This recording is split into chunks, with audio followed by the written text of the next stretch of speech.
¿Qué son los microcontroladores? Bueno, los microcontroladores son circuitos integrados, o IC por sus siglas en inglés, Integrated Circuit, que combinan procesador, memoria y periféricos de salida y de entrada. También los vamos a encontrar como entrada y salida ES o como In and Out Ports, IO. Y todo esto viene dentro de un solo chip.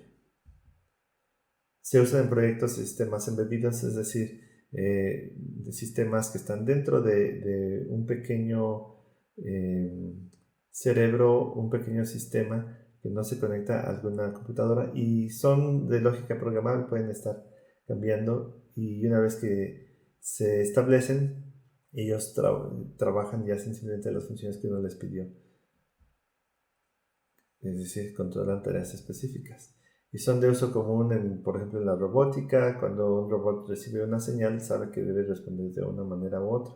Y eso obviamente lo hacen a través de sensores que están recibiendo y gestionan motores para el movimiento.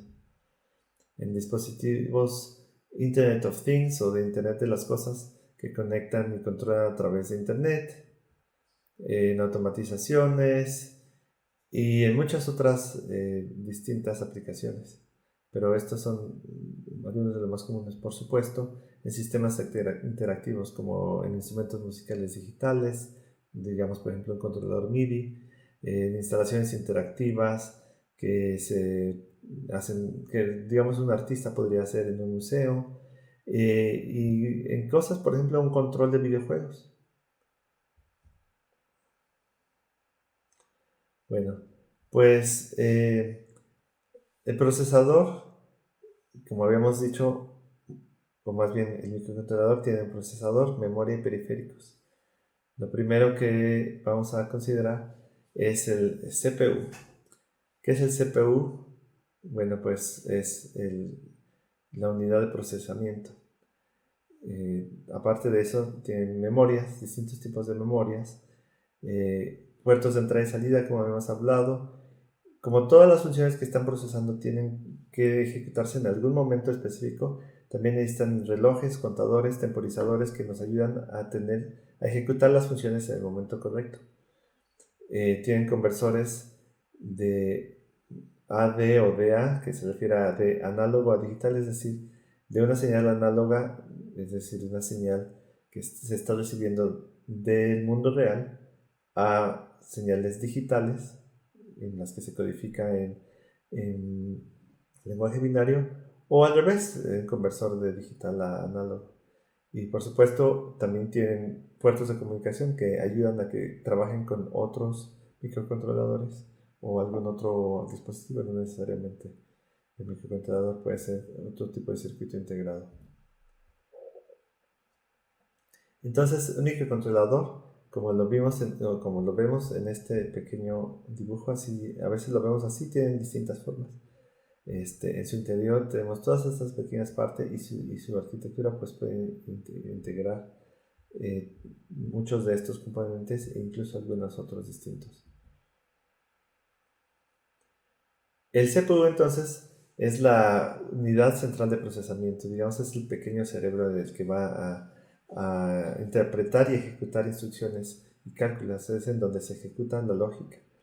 Recibe información que se almacena en la memoria.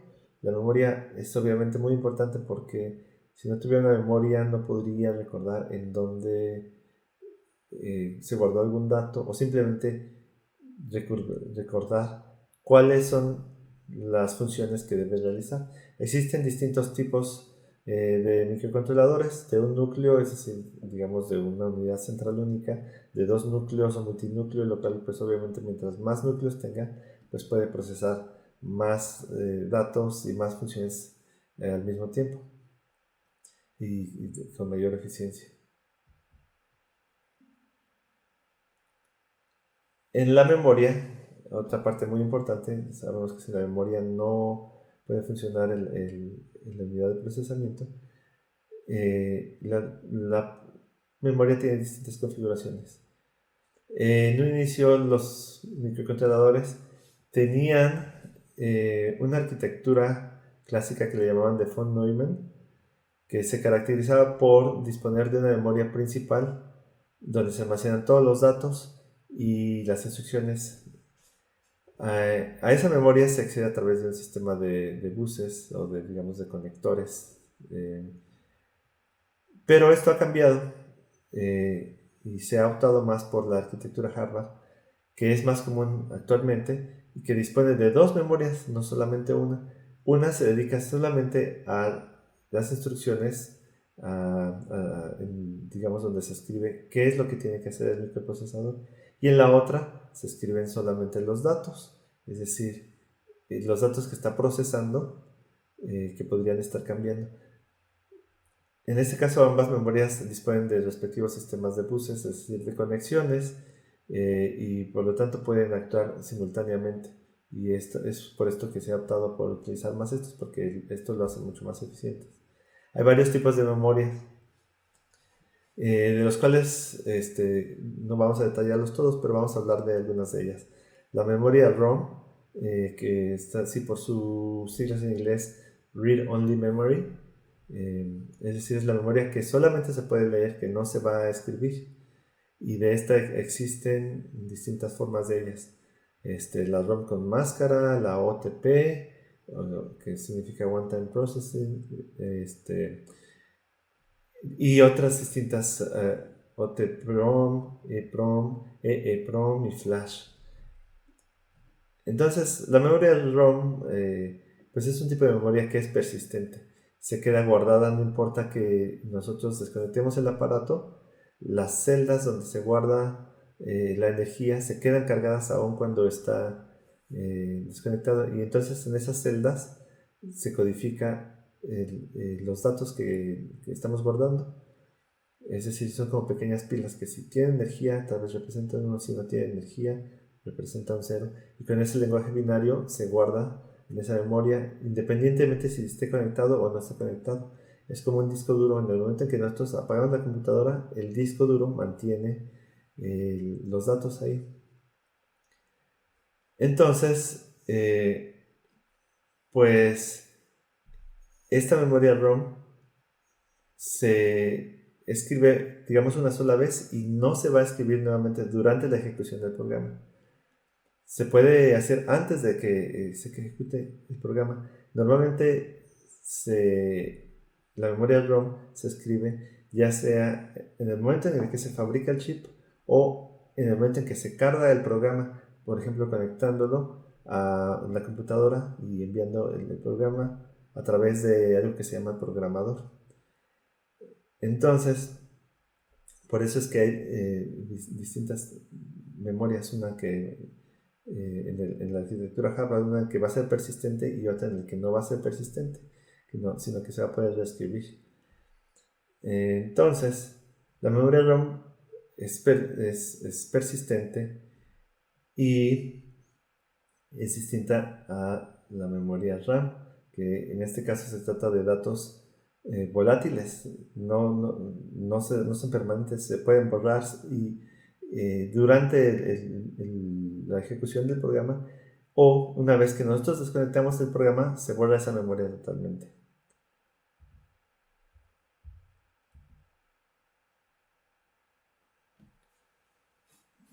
Tenemos distintos puertos de salida o periféricos.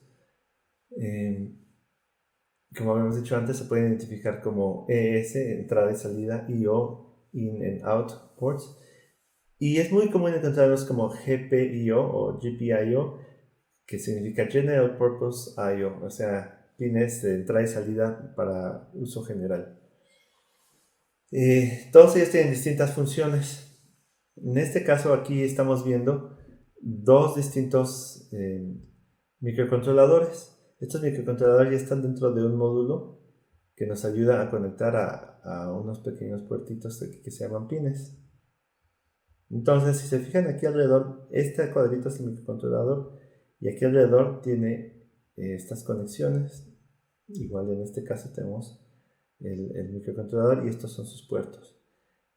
Como estos son realmente muy pequeños, este círculo de aquí es aproximadamente de 1 milímetro, entonces imagínense qué difícil sería conectarnos a estos pequeños puertos. Estos módulos lo que hacen es que simplifican las conexiones, el acceso a todos estos distintos puertos del microcontrolador, y aparte se fijan hay distintos tipos de, ya sea de resistencias, hay algunos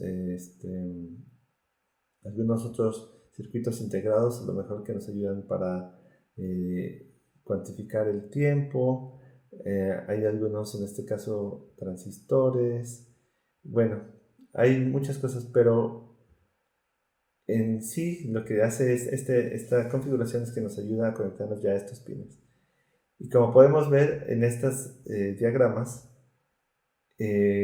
los pines tienen distintas funciones. Por ejemplo, todos estos pines de aquí, que están en color gris marcados, dice que son pines digitales, que se pueden escribir, se pueden leer, se pueden escribir los datos que están ahí adentro. De este lado, por ejemplo, estos son pines digitales, pero también tenemos pines análogos. Hace 2 videos hablábamos sobre la señal en alto y bajo. Cuando tenemos prácticamente toda la corriente hablamos de alto, cuando no la tenemos hablamos de bajo. Es decir, tenemos solamente la señal 0 y 1. A esto es lo que le llamamos señal digital. Pero si tenemos una compuerta que puede abrir un poco o está en un punto intermedio, nos va a dar un valor entre 0 y 1, por ejemplo 0.523. Entonces, ahí hay una medición continua que puede ser de 0.001, 0.002, 0.008, 0.10, etcétera, hasta llegar a 1. En este caso, hablamos de puertos análogos, en los que no solamente nos da 0 y 1, sino nos está midiendo un rango dentro de ese flujo de corriente. Entonces tenemos puertos análogos. Tenemos algunos otros puertos que nos permiten conectarnos con otros microcontroladores, recibir, enviar señales, interpretar si fueron tocados físicamente por nuestras manos o no. Y bueno, cada uno de estos tiene sus propias descripciones, de las cuales las vamos a discutir en el momento en que las vayamos a utilizar.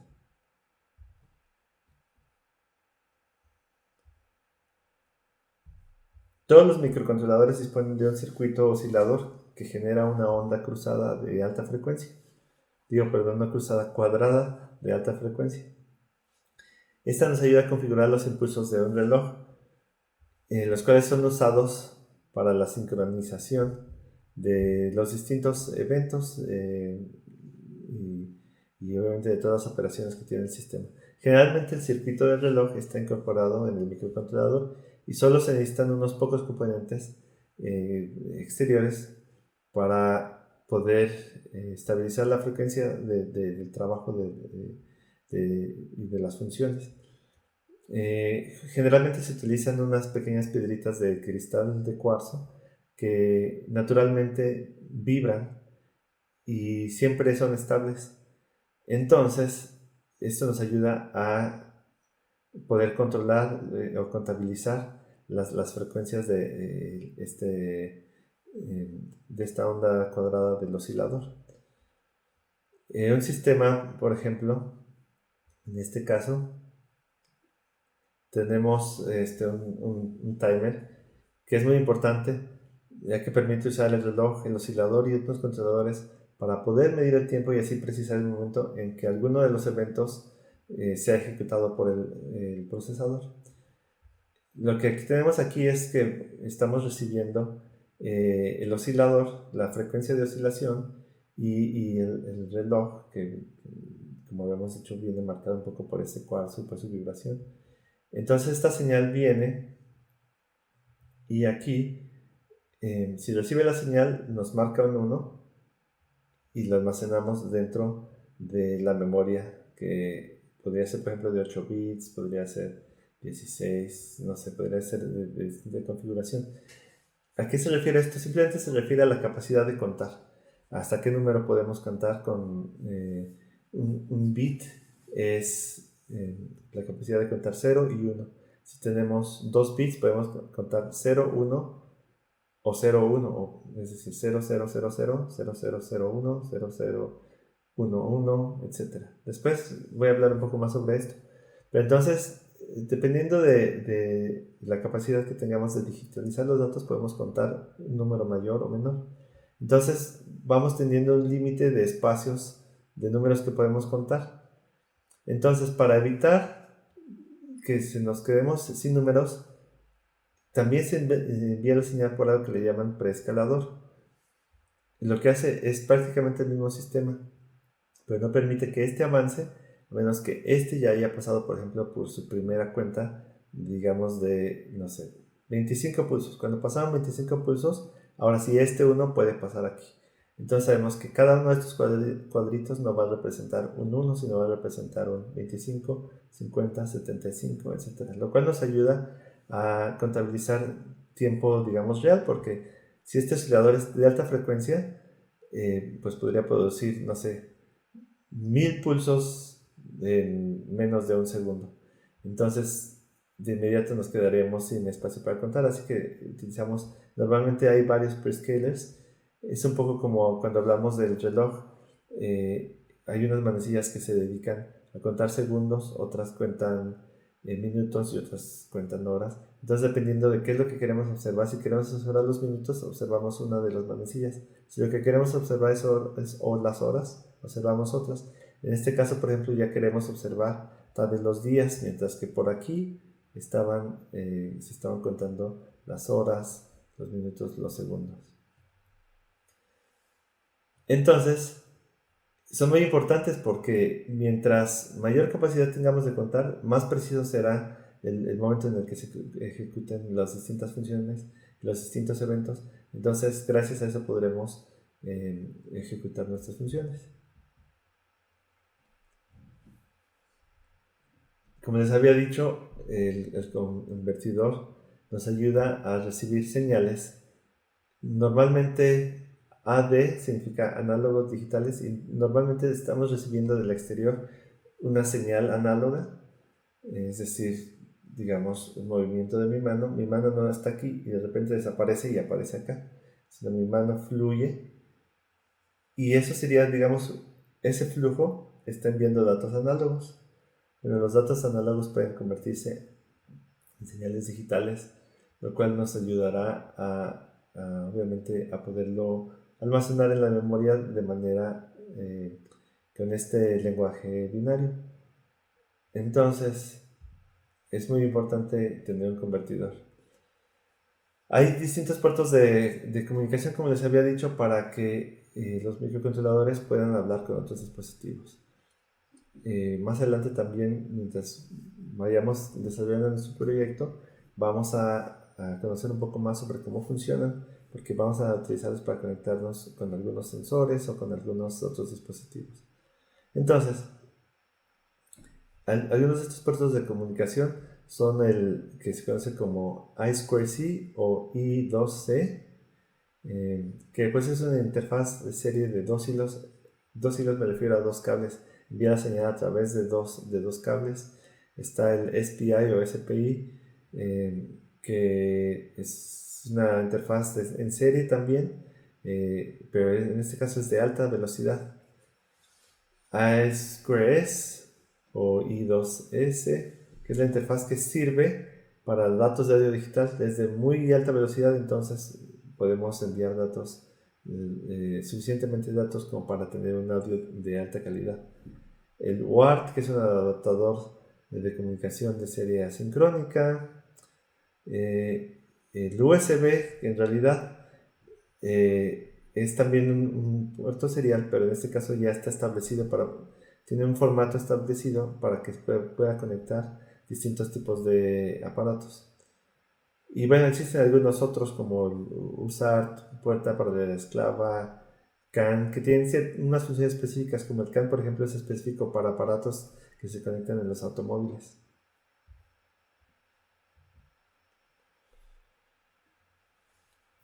Como les decía, el puerto I2C, que se refiere a Inter-Integrated Circuit o Two-Wire Interface, pues es un protocolo de comunicación serial que permite la comunicación entre múltiples dispositivos. Aquí podemos ver un microcontrolador que se llama Raspberry Pi Pico y vemos 3 distintos dispositivos, los cuales están conectados solamente a través de 2 cables. Uno que envía datos, Serial Data, es lo que significa SD, y Serial Clock. Se están conectando. Los 2 cables que vemos simplemente son con los que se envía la corriente eléctrica. Entonces, a través de estos cables, gracias al reloj y gracias a un identificador, pueden conectarse solamente a 2 pines y sin ningún problema vas a ver de dónde vienen los datos de cada uno de estos. Puede enviar y recibir simultáneamente. La interfaz SPI es un poco más compleja. Es un protocolo de comunicación serial sincrónico utilizado para transferencia de datos entre dispositivos electrónicos, especialmente a distancias cortas. Funciona con un esquema de maestro-esclavo, es decir, uno de los dispositivos tendrá que ser el maestro, va a proveer un reloj y va a permitir el flujo o va a detener el flujo de datos. Y los otros dispositivos entonces serían esclavos. El dispositivo maestro controla la comunicación, como lo había dicho, y se conecta a través de estos puertos que se llaman MISO o MOSI. MISO significa Master Input Slave Output, es decir, aquí es donde el master recibe los datos del slave, y este otro es el Master Output Slave Input. De aquí es de donde se envían los datos a un esclavo. Es decir, este de aquí recibe los datos, pero en la otra orilla se llama MISO también, pero se entiende que este es el esclavo, entonces sabemos que de aquí va a ir al maestro. Entonces, la diferencia entre este y el anterior es que tenemos las conexiones que van entre el esclavo y el maestro, tenemos aparte la conexión del reloj, y entonces esto obviamente significa que va a haber más cables que se estén conectando. Estos son los 3 esenciales por donde se transmiten los datos. Después tenemos el IS2 o Inter IC Sound, que es el estándar interfaz de bus que se utiliza para la comunicación de datos de audio digital entre los circuitos integrados. Este se utiliza para conectar dispositivos de audio como los códecs, amplificadores, procesadores de señal digital, etc. Y se caracteriza porque tiene 2 señales, una que es el reloj, otra que se llama el Word Select, es decir, simplemente me ayuda a seleccionar qué es el canal izquierdo o canal derecho, y los datos. Los datos, digamos, contendría el audio. Entonces, en este caso, por ejemplo, aquí tenemos conectado un micrófono. Aquí tenemos conectado el SD, que es el Serial Data. Digamos que este llevaría la señal de la voz. Este es el Serial Clock. Siempre vamos a necesitar un reloj para que entre un aparato y otro puedan sincronizarse. Y luego el Word Select, que nos va a ayudar a seleccionar si estoy mandando canal izquierdo o canal derecho. Aquí en este caso tenemos simplemente una configuración para que el micrófono se vaya por default al canal izquierdo cuando está conectado aquí. Si no está conectado, se va al canal derecho. Y tenemos obviamente la fuente de poder. ¿Ok? Entonces tenemos solamente 3 cables y después tenemos la corriente eléctrica. El UART, que es el adaptador de comunicación en serie asincrónica, este es el más común, este es el que se utilizaba desde hace mucho tiempo. Y lo que vemos aquí es que simplemente se conecta con 2 cables, uno de receiver y transceiver, es decir, el que recibe y el que envía, que obviamente en el otro dispositivo se tienen que conectar cruzados y tienen que compartir la tierra. Se entiende que normalmente cada uno de ellos va a tener su propia fuente de poder, pero también la pueden compartir. Y bueno, este es uno de los protocolos más antiguos de los protocolos seriales.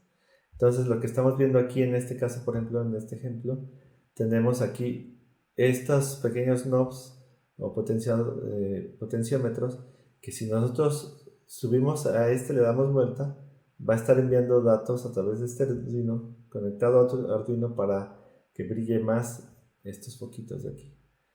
Están enviando información y estos están utilizando esta información para controlar.